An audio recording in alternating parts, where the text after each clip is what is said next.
Hey, what's up? It's Isaac from Isaac Productions. This right here is the iPhone 16 Pro in black titanium, and I've been using it for around 2 weeks now. In today's video, I'll give my complete thoughts and review of this iPhone and tell you if you should get this iPhone. Let's go. Let's talk about the actual changes first. Firstly, the iPhone 16 Pro actually has a micro blaster texture instead of the brushed titanium texture on the iPhone 15 Pro.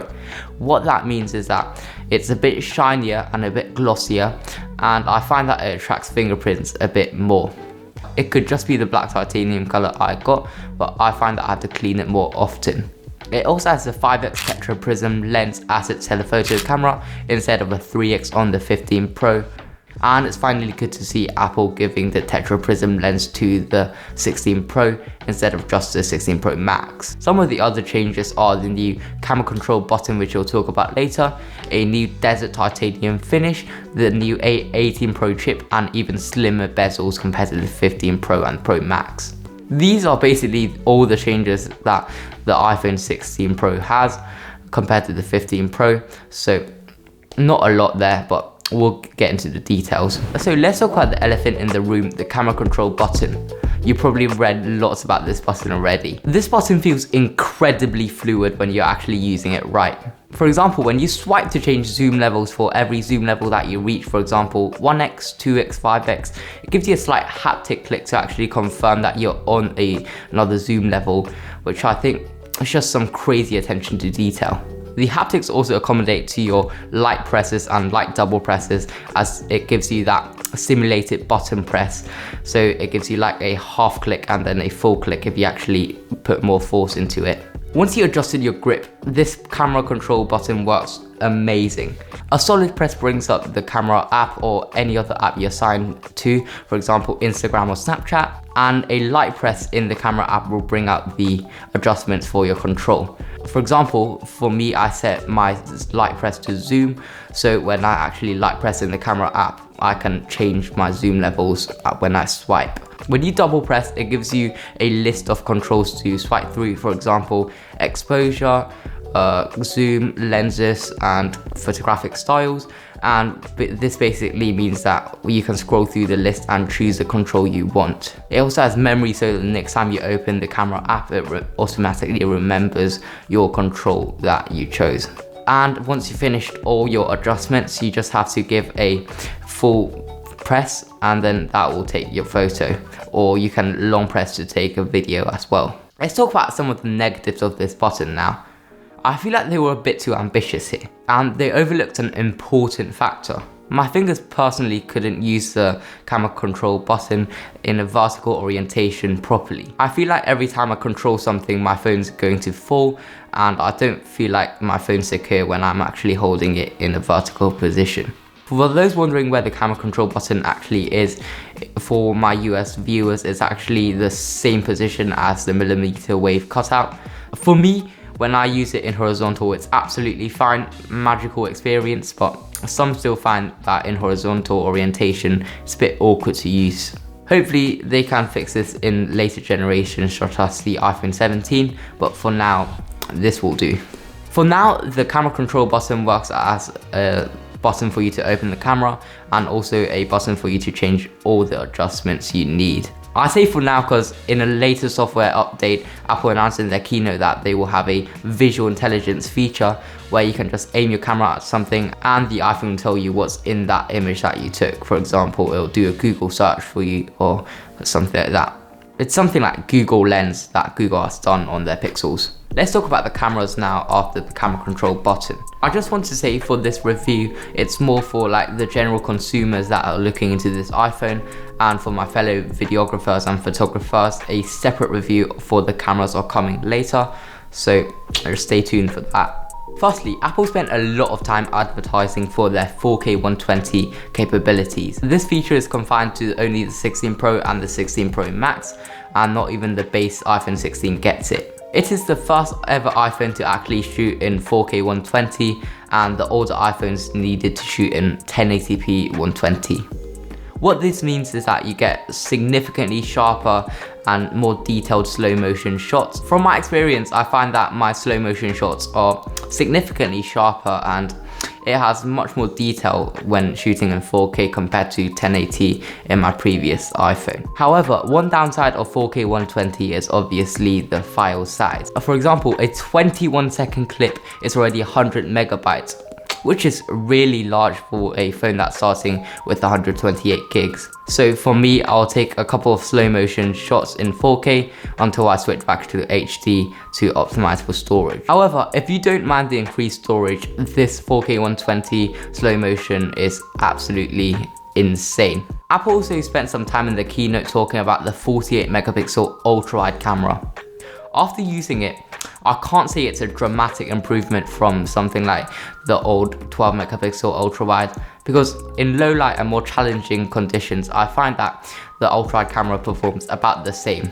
In bright environments, you can notice a slight increase in detail, and also you get less grainy shots in some darker areas. Also, the vignettes in ultra wide shots are insane. Just look at this shot and there's some noticeable vignette, like I applied a filter to it or something. But on the long run, I think the 48 megapixel ultra wide would be quite useful if you shoot a lot of ultra wide shots. Also, now you get the 5x telephoto lens, which uses the tetraprism technology. In last year's iPhone 15, only the iPhone 15 Pro Max had the tetraprism technology, and the iPhone 15 Pro had a 3x telephoto lens. I find that sometimes it uses actually the Fusion camera to capture my telephoto shots, but that's just iOS. But when the telephoto camera actually kicks in, you will notice that increased detail and clarity of the telephoto, although it's still a 12 megapixel telephoto lens. For like wildlife photographers out there, 5x telephoto is such a good upgrade, and I feel like I've been using the 5x telephoto a lot, maybe more than the ultra wide camera. Lastly, let's talk about photographic styles. I feel like they shouldn't really confine this to the iPhone 16 lineup, because it's just a software thing. For years now, iPhones has been notorious for increasing sharpness or just boosting undertones to make a photo look flat and kind of dull in a way. So Apple this year is giving control back to users to change how their photos look. When you click edit, you can now change the style of a photo, which gives you a quite nice touchpad to change your style. It has an intuitive touchpad that helps you boost or decrease your undertones and color, and I find that around -50 undertones will remove that iPhone looking shot and gives a shot that looks nicer and looks like it was shot on a mirrorless or DSLR camera. It's a great way to change how your photos look and not just share your dull old iPhone photos. Let's talk about performance now. The performance of the iPhone 16 Pro is truly mind-blowing. When we compare it to desktop class chips like the M1, it can slightly outperform even the M1 chip from 2020. When we compare it to other smartphones like the S24 Ultra in Geekbench, it's around 47% better in single core performance and 17% faster in multi-core performance. From this test, we can see the iPhone absolutely destroying the S24 Ultra in single core. When we translate these into real-world usage, your phone is more than capable enough to run peak graphics in Warzone Mobile to give you that smooth experience, and I find that this phone doesn't really get hot when you're actually gaming. It gets warm sometimes, but never hot that I have to put it down. But this iPhone doesn't only run mobile games. Apple in the keynote showcased Assassin's Creed running natively on the iPhone 16 Pro, and in my experience it runs quite well, but the graphics are a bit dialed back compared to its console counterpart. It's still really impressive how the iPhone 16 Pro is running fully console level games on a mobile chip. For casual smartphone usage such as watching TikTok, browsing YouTube, or just replying to text, this phone is more than capable enough to run through all those tasks. Here's where it gets a bit annoying: the battery. Apple has put on their website it gives 27 hours of video playback on the iPhone 16 Pro. I upgraded from an iPhone 11 Pro Max, so should be quite a noticeable difference, but it's not. It's actually quite underwhelming. Although it's definitely an improvement over my iPhone 11 Pro Max, I find the battery roughly lasting me a day, and sometimes after 8 PM I get around 15% of battery left. The battery seems to be improving since I got the iPhone due to my phone learning my usage and much more, but I find the battery to be a bit underwhelming at the start 2 weeks. I'll also do a follow-up video after like 2 months to see if my battery has improved, but for now the battery is slightly underwhelming. When this translates to screen on time, I get around 5 hours to 6 hours of screen on time. I would recommend you getting the iPhone 16 Pro Max, as that has a bigger battery, which should mean that you get better battery life. One of the advertised feature everywhere was Apple Intelligence. Even the headline of the iPhone 16 Pro was "Hello Apple Intelligence." But when the iPhone 16 Pro actually came out, none of the Apple Intelligence features were on the phone. You still had that same old Siri with the same old design, and now iOS 18.1 is finally out.